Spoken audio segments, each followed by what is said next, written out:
Welcome to Lynn TV. I'm Lucy Robson with today's main news from PAPHOS. This week, a PAPHOS bar owner asked CYPRUS Police Headquarters to investigate local police conduct following a brawl at her bar. Carol Firth, owner of the Tombs Cafe bar in Ghetto PAPHOS, says that police raid her establishment regularly without producing ID or explaining the reasons for their visits. A recent raid resulted in a brawl in which a customer and police officer were slightly injured.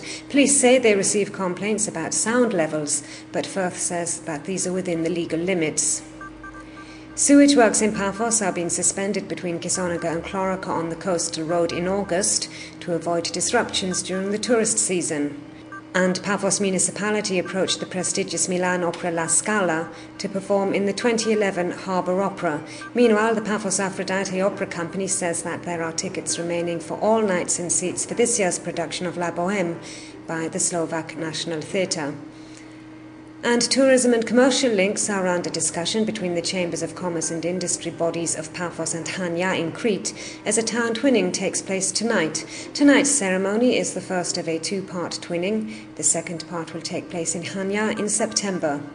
This week, the government said it will instigate procedures for the start of 5 major PAPHOS infrastructure projects by the end of the year. The President said that tendering procedures will start or be revived for works that include the PAPHOS to Polis Highway and the airport to Ghetto PAPHOS Road.